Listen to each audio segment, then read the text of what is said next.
El 7 de octubre de 2023, casi 85 años después de la Kristallnacht, ocurrió otro trágico pogrom, esta vez en el Estado de Israel, perpetrado por Hamás y por otros proxies financiados por Irán.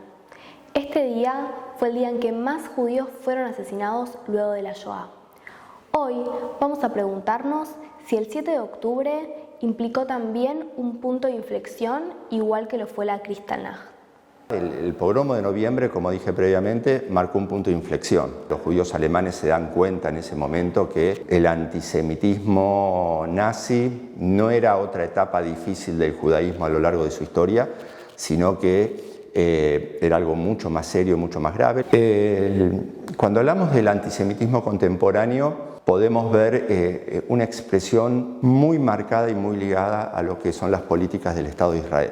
Si bien el antisemitismo es el territorio común, el antisemitismo de los nazis estaba fundamentado en lo que ellos llamaron la teoría racial. Era un antisemitismo supuestamente científico. El antisemitismo en el que se basa el ataque de Hamás tiene que ver con una posición política que los cientistas políticos conocen como interseccionalidad, por medio de la cual, según dónde uno nace, en qué familia nace, en qué país nace, de qué color es su piel, estará del lado de las víctimas o del lado de los perpetradores.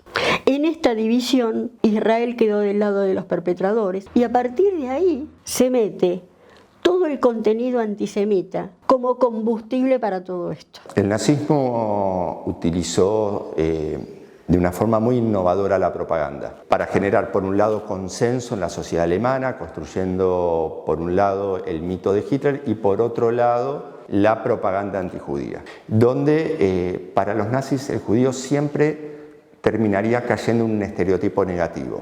Cuando hablamos de la actualidad, tenemos aquí una diferencia, que en la Alemania había una política de Estado que utilizaba la propaganda antijudía. Ahora, el uso de las redes sociales en la actualidad, una propagación a nivel mundial y una rapidez, es mucho más fácil que el prejuicio se instale muy fácilmente. Y la propaganda es una herramienta poderosísima, que esta es la manera en la que los gobiernos controlan algunas situaciones. Esto se vio claramente en la Shoah. La diferencia que yo veo con las redes sociales en este momento es que las redes sociales son horizontales. Todos alimentamos las redes sociales. Pero entonces lo que vamos viendo en este momento con las redes sociales es que nos vamos ubicando en determinado lugar y nos cuesta mucho escuchar las ideas del otro, las ideas del que piensa diferente. Cuando los aliados están derrotando a la Alemania nazi, las tropas estadounidenses llegan al campo de concentración de Buchenwald. Cuando entran al campo encontraron carteles de los prisioneros que decía "nunca más". Es de alguna forma algo utópico y una gran expresión de deseo, y siento que el ser humano tiene una naturaleza tan agresiva, tan destructiva, no llegará a instancias como las que fue el Holocausto, pero hemos tenido el 7 de octubre y eso ya lo dice todo. Venimos de 70, 80 años de una vida floreciente como nunca tuvimos en la historia judía. Vivimos bajo la idea de que finalmente, después de la Shoah, el nunca más estaba siendo realidad. Una cosa que aprendimos es que el nunca más es una frase hermosísima, pero que no es real. Sino que esta idea que teníamos, que el antisemitismo había disminuido, aprendimos que sí, que siguen teniendo lugar, que siguen existiendo y probablemente seguirán existiendo. Hagamos lo que hagamos. Durante el nazismo, la deshumanización fue crucial para poder perpetrar los crímenes que hicieron. Lo que está pasando en este momento, lo que pasó a partir del ataque genocida del terrorismo de Hamás, no tiene que ver con la deshumanización, tiene que ver con los judíos vistos como peligrosos, como genocidas, como ocupantes. Era como un planteo más político, aunque toman argumentos antisemitas totalmente. Pero la idea tenía que ver No con la deshumanización, de ninguna manera la deshumanización, sino con lo que hay que exterminar porque son un peligro para nuestra supervivencia. Yo entiendo que para esto se debe apostar siempre a la educación y al conocimiento.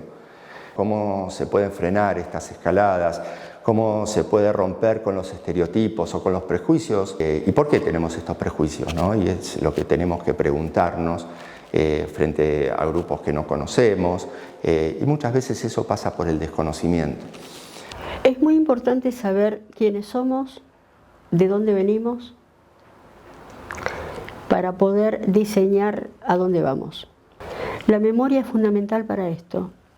La memoria no solamente de los hechos crueles, de los hechos dolorosos, también la memoria de lo bueno, toda la memoria. Recordar lo que pasó nos tiene que servir como lección.